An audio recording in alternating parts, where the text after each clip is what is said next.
சிறுகடிக்க ஆசை வர வாரம் என்ன நடக்க போகுது அப்படிங்கறத பார்க்க போறோம். எப்பா இந்த அண்ணாமலை வீட்டுல இருக்கவங்க எல்லாருமே பயங்கரமான திருட்டு பசங்கப்பா.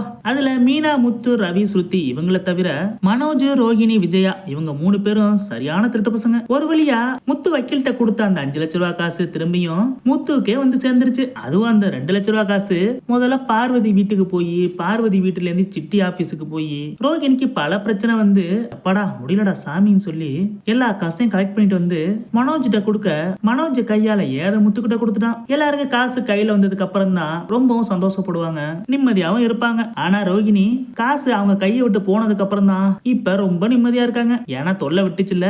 அந்த 2 லட்ச ரூபாய் காசை திரும்ப கொண்டு போய் பார்வதி கிட்டே கொடுத்து காசு கிடைச்சிருச்சுன்னு விஜயா கிட்ட சொல்லலனா விஜயா கண்டிப்பா போலீஸ்க்கு போன் பண்ணி சம்பவம் பண்ணி விட்டுருப்பாங்க. போலீஸ் வந்து மிரட்டல ரோகிணி உண்மைய வாந்தி எடுத்து விட்டுருப்பாங்க. எப்பாடா இப்ப எல்லா காசையும் கொடுத்துட்டோம், இப்ப ஆண்டசாமி நிம்மதியா இருக்கு. இந்த மாதிரி நினைச்சுக்கிட்டு இருக்க ரோகிணி கொஞ்ச நேரத்துல அவங்க வேலையை பார்க்க போனதுக்கு அப்புறம் திரும்பவும் ரோகிணிக்கு அவங்களோட திருட்டு புத்தி எட்டி பாக்குது. சத்யாவுக்கு ஜெயிலுக்கு அனுப்புறதுக்கு பிளான் பண்ணோம், அதுவும் நடக்கல. மீனா வீட்டை விட்டு அனுப்பலான்னு பிளான் பண்ணோம், அதுவும் நடக்கல. காசாவது கிடைக்குன்னு பார்த்தா காசும் கிடைக்கல. இப்ப 5 லட்ச ரூபாய் காசு இந்த முத்து பாயிண்ட் இருக்கு. இவனுக்குலாம் எதுக்கு 5 லட்ச ரூபாய் காசு? இவெல்லாம் 5 லட்ச ரூபாய் காசை வச்சு என்ன பண்ண போறான்? சாதாரணமான டிரைவர் என்ன விட்டா கார் ஓட்டுவான், அதுக்கு மேல இவனுக்குலாம் என்ன தெரியும்? இவனுக்குலாம் 5 லட்ச ரூபாய் காசு எதுக்கு? இதுவே இந்த காசு நம்மள்ட்ட இருந்தா இன்னொரு புது பார்லரே ஓபன் பண்ணிடுவோம், அதுவும் நம்ம பேர்லயே, வீட்டுல இருக்க யாருக்கும் தெரியாம. ஆனா இந்த காசு நம்மள்ட்ட இல்லையே. இந்த மாதிரி ரோகிணி அந்த 5 லட்ச ரூபாய் காசு நினைச்சு ரொம்ப ஏங்கிக்கிட்டு இருக்காங்க. அந்த பக்கம் மனோஜ் காசை முத்து கையில கொடுக்கும் போது 5 லட்ச ரூபாய் காசு, இவனுக்கு எதுக்கு 5 லட்ச ரூபாய் காசு?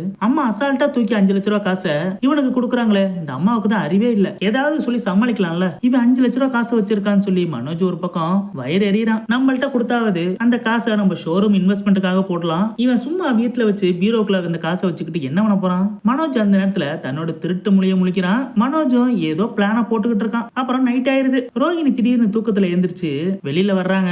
வெளியில பார்த்தா மனோஜ் நிக்கிறான். என்ன மனோஜ் தூங்கலையா? இங்க என்ன பண்ணிட்டு இருக்க? இல்ல ரோகிணி, தண்ணி தாங்க எடுத்துதா, அதான் தண்ணி குடிக்க வந்தேன். அதான் ரூம்குள்ளே தண்ணி இருக்குல்ல, நீ ஏன் வெளியில வந்த? இல்ல ரோகிணி, கொஞ்சம் ஜில்லுன்னு குடிக்கணும் போல ஆசையா இருந்துச்சு, அதான் ஃப்ரிட்ஜ்ல இருந்து தண்ணி எடுத்து குடிக்கலாம்னு குடிக்க வந்தேன். இந்த மாதிரி ரோகிணிட்ட மனோஜ் சொல்லிக்கிட்டு தன்னோட திருட்டு மொழிய முழிச்சுக்கிட்டு இருக்கான். ஏன்னா மனோஜுக்கு முத்து வச்சிருந்த அந்த 5 லட்ச ரூபாய் காசை ஆட்டையா போடணும். சும்மாவே 27 லட்சத்தை காசு எடுத்துக்கிட்டு ஓடனவன் தான் மனோஜ். அப்படி இருக்கும்போது 5 லட்ச ரூபாய் காசு வீட்டுல இருந்தா சும்மா விடுவான்? சரி உள்ள போ, தண்ணி குடிச்சிட்டீல, உள்ள போ, போய் தூங்கு. மனோஜை பார்த்து ரோகிணி இப்படி சொன்னதும், ஒரு ரோகிணி நீ எதுக்கு வெளியில வந்த?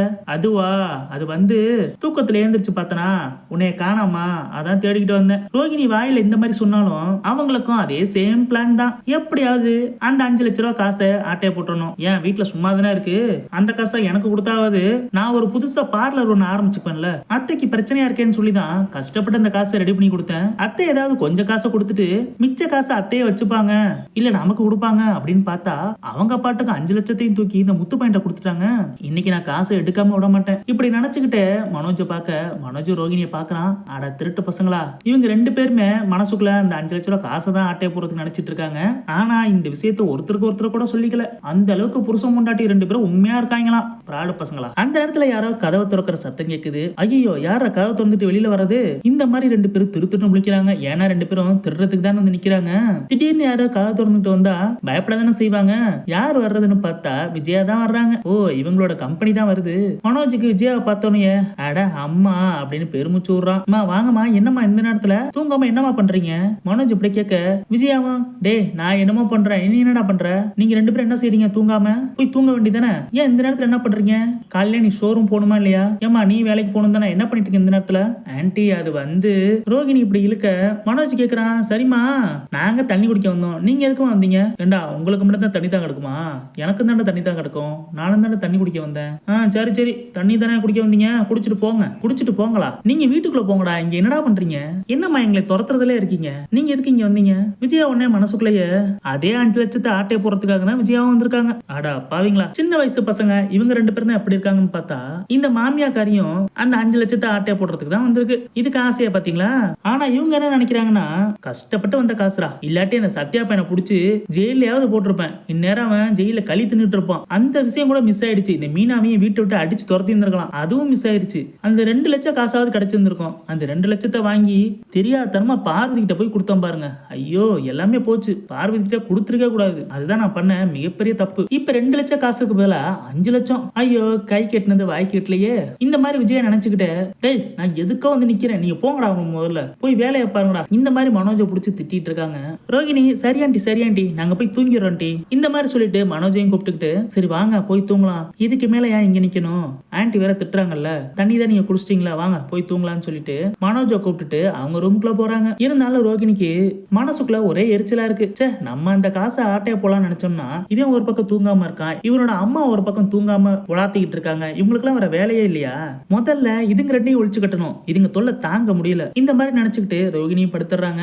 அதே மாதிரி மனோஜும், சே இன்னைக்கு மிஸ் ஆயிருச்சே, காசுரா காசு எனக்கு கிடைக்காமையா போகும், இன்னைக்கு இல்லைன்னா என்ன, நாளைக்கு எப்படியாவது அந்த காசை ஆட்டைய போடாம விட மாட்டேன், இந்த மாதிரி நினைச்சுக்கிட்டு மனோஜும் படுத்து தூங்கிடுறான். ஆனா வெளியில விஜயாவுக்கு தூக்கமே வரல. என்னடா நம்ம ஒண்ணு நினைச்சு வந்தோம்னா இதுங்க ரெண்டு ஏன் தூங்காம சுத்திக்கிட்டு இருக்குங்க, இப்படி நினைச்சுக்கிட்டே போய் முத்தோட ரூம் இருக்க, முத்து காசு வச்சிருக்க அந்த பீரோ இருக்க ரூமுக்கு பக்கத்துல போய் பாக்குறாங்க. கதவை தள்ளி தள்ளி பார்த்தா கதவு திறக்க முடியல.